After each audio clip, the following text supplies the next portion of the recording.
What's on, guys? Jay Hoyt here. Before we get into today's video, just wanted to mention over 80% of you guys who watch my videos are not even subscribed. What the heck? Do you hate me? Hopefully not. Head down below, hit the subscribe button, and enjoy the video.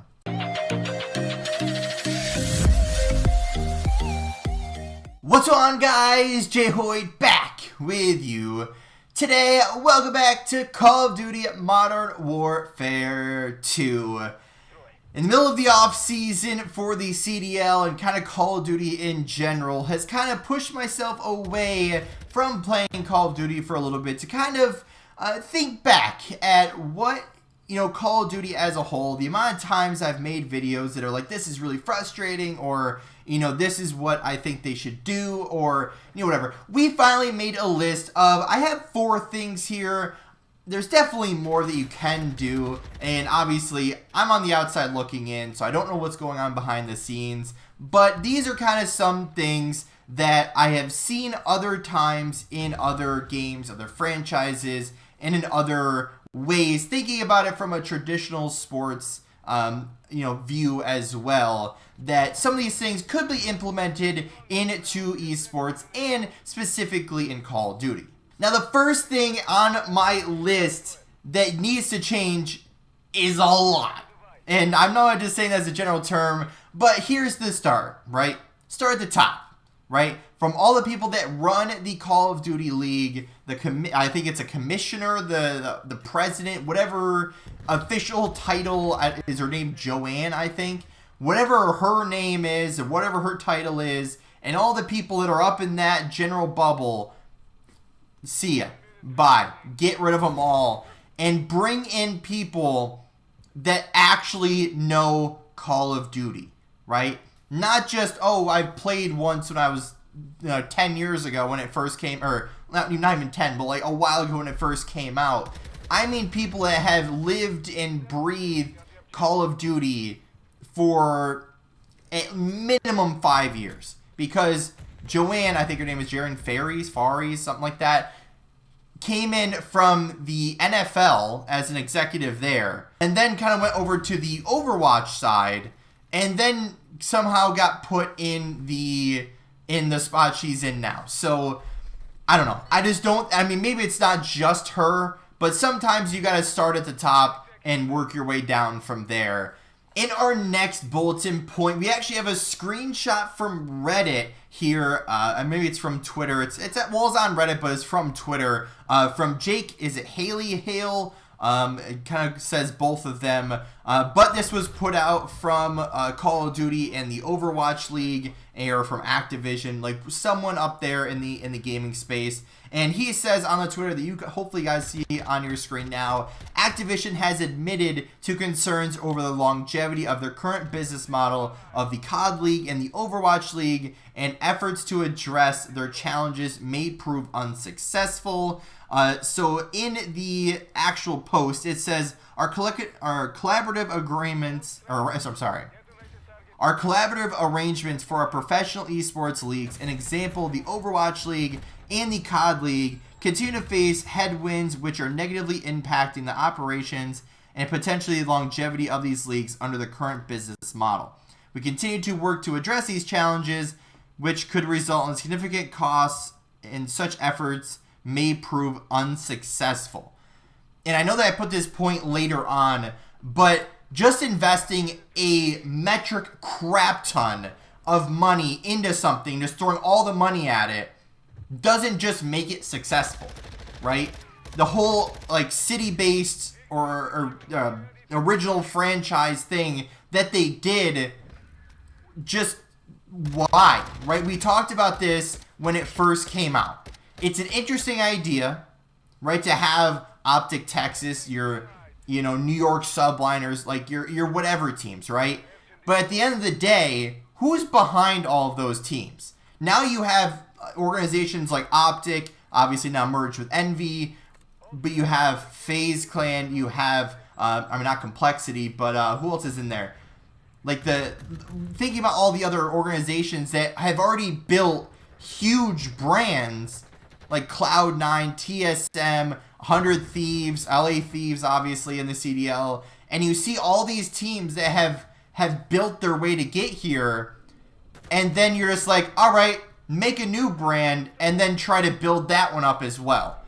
So now you're having these brands that started from nothing to be built up to be the biggest ones in esports. And then all of a sudden you're like, but do it again with a completely new team, with a new brand, with a new everything. I don't understand how that was still a good idea. Like, I just don't see how that was. Because when you look at the league and their business model, whatever that is referring to, this one is not working, right? Whatever business model means to them, to me, you think about, okay, how does, all the money work? Which, obviously, I will never fully understand. But the massive investment, with all the money being thrown from some of these organizations, or I should say all of these organizations, of $25+ million, is definitely going to deter other franchises, other organizations, other people from wanting to entering and even investing in this league when no one's really getting their money back. So unless you're one of these big organizations, and I'll say the top 3 being Optic, FaZe, and 100 Thieves, unless you're like, well, not even 100 Thieves, because they basically reported a huge loss, like what, 2.5 million from just last year alone. So, I mean, if they've been in the league for 3 years, I mean, that's $7.5 million. So, obviously, some way, somehow, you gotta make money in this whole thing. And when your break-even cost is already in the hole of 25 to 30, let's just say, $1 million, you're fighting for a very long time to try to dig out of that. So you are hoping and praying and trying to whip up some voodoo magic or something to try to get back some of that money, right? Because not every year you're going to win $1 million in prize pool money. Like, sometimes, especially being the lower tier teams, I'll say, or the smaller organizations that just squeaked into the league and threw that money there, where's the benefit from it? Like, where is the return from it, right? So I know I've seen, I've talked a lot about expansion and would love to see more teams in the league, but this is also the hard part. Is, again, from Jake Hale here, another tweet. I've actually been holding on to some of these for a while, too. So this is from May 2nd. But he said, this is why we're not seeing expansion in the CDL, by the way. Teams are desperate to sell up or merge with others to ease the burden of the absurd $25 million buy-in, plus high operational costs. LA Guerrillas are seeking a buyout. Rocker want a merger. Hard enough to satisfy the teams that are already in. And that goes back to the point of $25 million to buy a spot. And all you get with that spot is a spot, right? You get in the league, you still got to pay your players, you still got to pay your staff that run the team with business and the behind the scenes, the front office. And not like you really need a general manager or, some crazy elaborate staff, but at the same time, you got to have something in place. So even at the bare minimum salaries, I mean, what is it, like, it's over 50,000, but just for easy numbers, 50,000, that's already 200,000 of player salaries, and that's before you even start.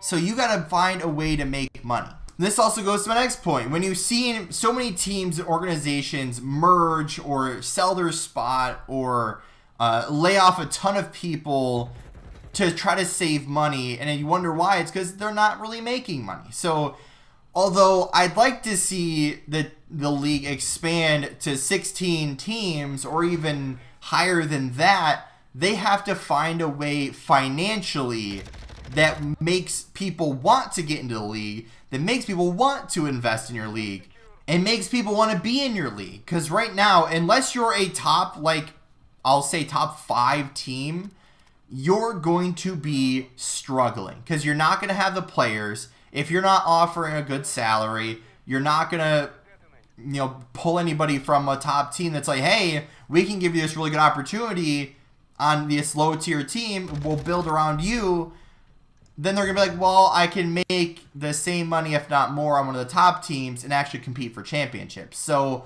that's the hard part. It's like, I'd like to see the expansion. I'd love to see more teams in the league so we can have more players, because a lot of players that currently sit in challengers would be, I would say, at least decent, in the CDL. So that's the hard part.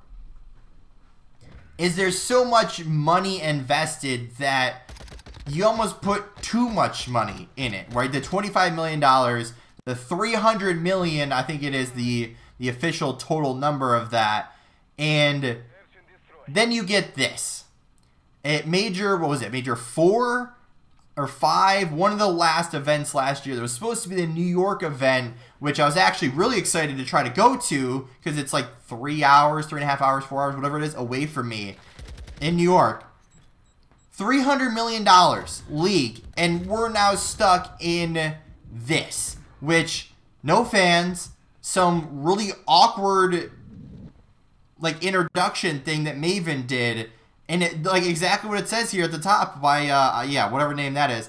It looked like a high school gym almost, or high school auditorium, not even auditorium, almost like a lunchroom where they have all these setups, right? If this was the open event, or an open challenge, or open challengers event where there's no fans or whatever, I'd obviously like to see fans there, but still, if it's the open part of a big event, okay, I get it, right? These types of setups, but at the same time, this is a $300 million league, and you knew about this probably a good ways in advance, that you could have secured another location, or even ran it back at one of the, already did arenas or things. Because obviously Optic owns their own arena. So it's I know obviously a little biasly, right there behind me, Optic, I'm wearing Vegas, champs like usual. But you could have had something better than that have no fans, this really awkward setup, and actually had a good event. But $300 million all led to nothing. The next big thing that I'd like to see is, I'll say, a path to pro system, which right now there kind of isn't an official one. You play ranked play, you play on game battles, you play in, these kind of wager-like tournaments on these third-party websites, and then you kind of hope to be picked up by a challengers team, and then hopefully you're good enough that you come over and you look somewhat decent, and then you kind of are just in challengers until a CDL team wants to take a chance on you, and then that's kind of it, right? There's no academy teams, there's no youth programs, there's all these programs in high school and colleges and everything, and right now academy teams are useless, right? They goes back to the money aspect, that there's no point to have a academy team. There's no real reason to have any kind of significant substitute on your bench,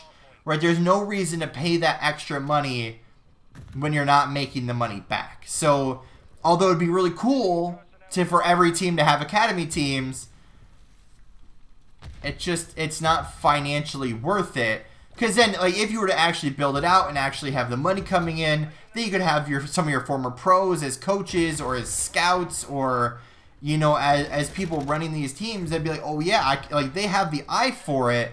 That would be a really cool thing to see. And that transitions right into our next point, being able to see what is going on. And that is on twitch.tv/COD League, or Call of Duty, or whatever the official channel is that we use on Twitch. Use Twitch, plain and simple. When you have a place like YouTube, which is still, I would say building its live stream side, there's still a lot of things that need to be fixed on YouTube and even any other platforms that are used for streaming. As long as you have it on Twitch, you will be successful. But here's the thing. If possible, have it on all of the platforms, right? Your Twitch, your YouTube. What else is out there? Facebook Gaming, or whatever they're calling their thing now. Obviously, there's more things. There's TikTok. There's, all these other streaming platforms. would be great to see on all of them, right? The more places that it is being shown, the better, right? If you could pull up Twitter and the live streams on there and be like, oh my gosh, look at this. I'm watching it while I'm out in a restaurant or out, like normal people would watch sports, and you could do this for Call of Duty, that'd be awesome. But also, there's the other apps too that you could watch it on. So the more platforms, almost the better, but still have a main stream on Twitch, right? Twitch is king in the streaming space right now. I know the last 2 points with the Path to Pro system and, where to watch the Call of Duty leagues were kind of short points, but we started with a big topic. Let's end with a good topic. And I know before this gets started, I know they don't really have a lot of control with this next one, but somehow, some way, help create a good Call of Duty game. That would help tremendously, right? Tremendously, right? We have too many developers with too many different ideas, bringing too many different things to the table. We've had 19, and I counted them, 19 Call of Duty games by now. I think we can kind of figure out what works and what doesn't. Because here's the thing that does not make sense to me. And I'm scrolling through some of the pictures and notes that you guys will see in the video if I remember to put them in here. But again, from Jake Hale, this again from a while ago, they talked to a developer, a Modern Warfare 2 dev, spoke about how they go from building their maps, saying they mainly target team deathmatch, search and destroy, and domination for testing. And when they were asked about the CDL game modes, hardpoint and control, they try to squeeze it in as best as they can.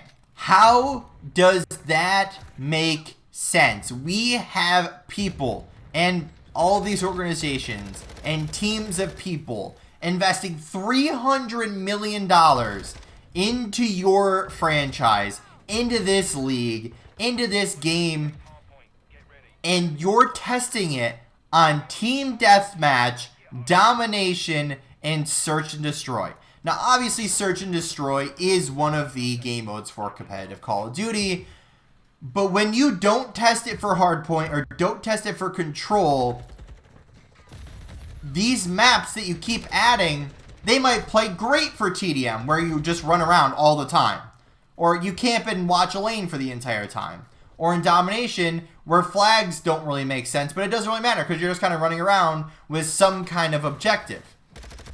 But in hardpoint or control, if you're not testing these maps and figuring out how they play, that should be the first three almost. If not, include CDM maybe in the 4 or 5 list with domination, in the rest of them here.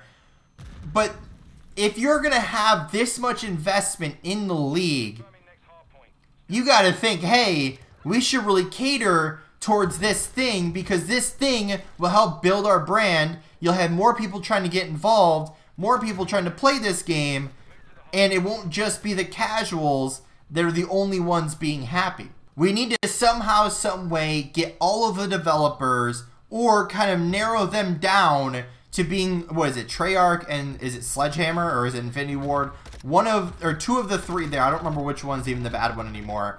But somehow, some way, merge them kind of together, get 1 or 2 developers on the same team building a game that's all on the same page, where you work with some of these pro players, you build out the competitive game modes, you test them on hardpoint, on control, on search. You could throw in TDM and domination there too, so that way you get a balance of competitive and your casual side. But build out these things. But by building out there, and this is the thing I learned a long time ago, is KISS. Keep it simple, stupid. It is not hard to satisfy us on some of these things.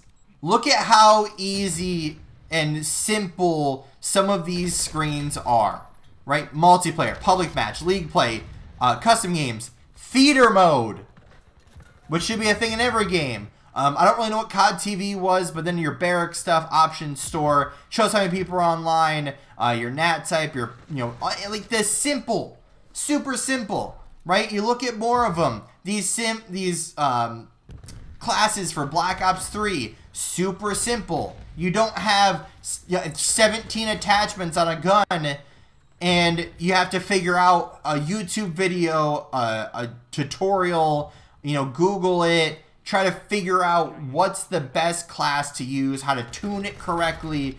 Way too complicated for no reason, right? Your red dot, your grip, your quick draw, your stock, extended mag, fast mag, all of those things like stun, nades, your easy to understand perks, right? Your simple screens. I could go through these all day long. Keep it simple. This is not some game that needs to be super in depth, that if you change your ammo type, it does different things.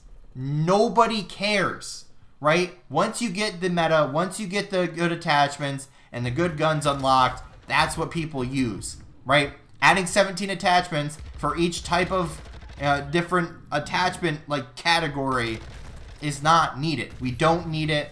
Please get rid of it. Because when you look at things like COD Mobile, right, they are doing some incredible things, right? They have, I think it's like all the maps. They have some crazy guns in there, some of the craziest like blueprints. They are doing a lot of really good things, and it's all for mobile. Like, out of all things, it's for mobile. Because at the end of the day, when you look at things like this is from Charlie Intel. From Charlie Intel, it says, reading today's patch notes, it almost feels like one studio wants to make positive changes, but another studio is holding the changes back. So we're getting all of the changes in baby steps instead of just making the game better. And then someone else replied to that and said, and multiplayer keeps getting nothing because they just care about Warzone. And then he responds with, multiplayer is getting no major changes because Infinity Ward said on a call back in February they were happy with multiplayer.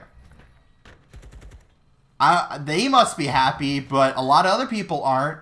I could go on and on and on and on all day long about things I think that would increase my happiness towards Call of Duty.